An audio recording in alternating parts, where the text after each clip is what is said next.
ಇವತ್ತೇನು 136ನೇ ಅಂಬೇಡ್ಕರ್ ಜಯಂತಿ ಪ್ರತಿ ವರ್ಷ 135ನೇದು ಪ್ರತಿ ವರ್ಷದಂತೆ ಈ ವರ್ಷವೂ ಸಹ ಮಾಡ್ತಾ ಇರೋದು. ನೀವು ಪ್ರತಿ ವರ್ಷ ನೀವು ಬರ್ತಾಯಿದ್ದೀರಿ, 40 ವರ್ಷಗಳಿಂದನೂ ನಿರಂತರವಾಗಿ ನಾವು ಮಾಡ್ಕೊಂಡು ಹೋಗ್ತಾಯಿದ್ದೀನಿ.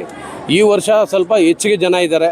ಈ ಸತಿ ನಾನೇ ಎಲ್ಲರೂ ಮನೆಗಳವ್ರು ಎಲ್ಲರೂ ಬರಲಿ ಅನ್ನೋ ಥರ ಯೋಚನೆ ಮಾಡಿ ಇವತ್ತು ಗಂಡ ಹೆಂಡ್ತಿ ಮಗನು 4 ಜನಕ್ಕೂ ಕರೆದಿದ್ದೀನಿ ಎಲ್ಲ ಮನೆಗಳಲ್ಲಿನೂ.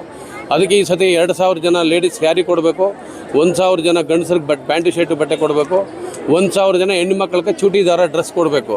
ಇದನ್ನು ಈ ಸತಿ ನಮ್ಮ ಟ್ರಸ್ಟ್ ವತಿಯಿಂದ ನಮ್ಮ ಸ್ನೇಹಿತರು ಎಲ್ಲರ ಸಹಕಾರದಿಂದ ಇವತ್ತು ಆಯೋಜನೆ ಮಾಡಿದ್ದೀವಿ. ಈಗಾಗಲೇ ಆಯೋಜನೆ ಮಾಡಿರೋದು ಯಾವ ಥರ ಕಾರ್ಯಕ್ರಮ ಇತ್ತು ಅಂತ ನೀವೆಲ್ಲ ಕಂಡಿದ್ದೀರಿ. ಇದನ್ನೀಗ ಹಂತವಾಗಿ ಜನಕ್ಕೆಲ್ಲ ಐಟಮ್ ಕೊಟ್ಬಿಟ್ಟು ಊಟ ಮಾಡಿಸಿ ಅವ್ರ ಮನೆಗೆ ಕಳಿಸ್ಬೇಕು ಅನ್ನೋ ಒಂದು ಸ್ಟೇಜಲ್ಲಿ ಇವತ್ತು ಈಗಿದ್ದೀವಿ. ಬೇರೆ ಏನು ಹೇಳಿದ್ರೆ ನಾನು ಹೇಳ್ತೀನಿ. ಅಂಬೇಡ್ಕರ್ ವಿಚಾರಧಾರೆಗಳನ್ನು ಅನುಷ್ಠಾನದಲ್ಲಿ ಜನ ಕೇವಲ ದಿನಾಚರಣೆಗೆ ಮಾತ್ರ ಸೀಮಿತ, ಪ್ರತಿನಿತ್ಯ ನಾನು 360 ದಿವಸನೂ ನನ್ನ ಕಚೇರಿಯಲ್ಲಿ ನಾನು ಅಂಬೇಡ್ಕರು ಬಸವಲಿಂಗಪ್ಪನವರ ಸಿಸ್ಟಮ್ನೇ ಮೈಗೂಡಿಸ್ಕೊಂಡು ಅದೇ ರೀತಿಯಲ್ಲಿ ಇವತ್ತು ನಾನು ಕೆಲಸ ಮಾಡ್ಕೊಂಡು ಹೋಗ್ತಾ ಇದ್ದೀನಿ.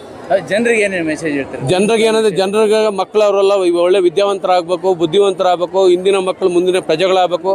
ಆಮೇಲೆ ಹಿಂದಿನ ಕಾಲದಲ್ಲಿ ನಮ್ಮ ತಂದೆ ತಾಯಿ ನೋವು ತಿಂದರೋ ಅದು ನಮ್ಮ ಕಾಲಕ್ಕೆ ಕಡಿಮೆ ಆಗಿದೆ. ಇನ್ನು ಮುಂದೆ ಬರೋ ಪೀಳಿಗೆಗೆ ಇನ್ನೂ ಸಂಪೂರ್ಣ ಕಡಿಮೆ ಆಗಿ ಅಂಬೇಡ್ಕರ್ ಏನು ಓದಿ ವಿದ್ಯಾಭ್ಯಾಸ ಮಾಡಿ ಇವತ್ತು ಇಡೀ ರಾಷ್ಟ್ರ ಪ್ರಪಂಚ ಹೊಗಳೋ ಥರ ಮಾಡ್ಕೊಂಡು ಆಳಿದ್ರು.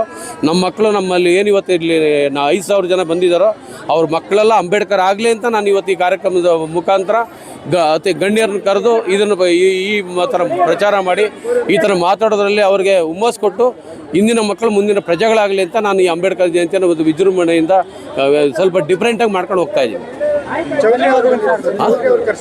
ಚೌಧರಿ ಅವರು ಕರೆದಿದ್ದು ನಮ್ಮಲ್ಲಿ ಹೆಣ್ಮಕ್ಳ ಸಂಖ್ಯೆ ನೀವು ನೋಡಿದ್ದೀರಿ. ಹೆಣ್ಮಕ್ಳ ಸಂಖ್ಯೆ 80% ಇದೆ ಇವಾಗ. 100% 80% ಹೆಣ್ಮಕ್ಳೇ ಇರೋದೇ. ನಾಳೆ ಏನಾನ ಹೆಣ್ಮಕ್ಳಿಗೆ ಏನಾದರೂ ಪರ್ಸನಲ್ ಪ್ರಾಬ್ಲಮ್ಗಳು ಏನಾದರೂ ಸಮಸ್ಯೆಗಳಾದಾಗ ಅಂಥವ್ರ ಮುಖಾಂತರ 4-6 ಮಾತುಗಳಿದಾಗ ಅಂಥವ್ರ ಪರಿಚಯ ಇವ್ರಿಗೆ ಮಾಡಿಕೊಟ್ಟಾಗ ನಾಳೆ ಅವರು ಏನಾನ ಆ ಥರ ಸಮಸ್ಯೆಗಳಿದ್ದಾಗ ಆ ಸಮಸ್ಯೆಗಳು ಪರಿಹಾರ ಆಗಬೇಕು. ಆಮೇಲೆ ಹೆಣ್ಮಕ್ಳಿಗೆ ಯಾವುದೇ ನೋವಿಲ್ಲದೆ ಬದುಕಬೇಕು ಅನ್ನೋ ದೃಷ್ಟಿಗೆ ಇವತ್ತು ಆ ಮೇಡಮ್ ನಾವು ಕರೆದಿದ್ದು, ಆಯೋಗದ ಅಧ್ಯಕ್ಷರು ಕರೆದಿದ್ದು.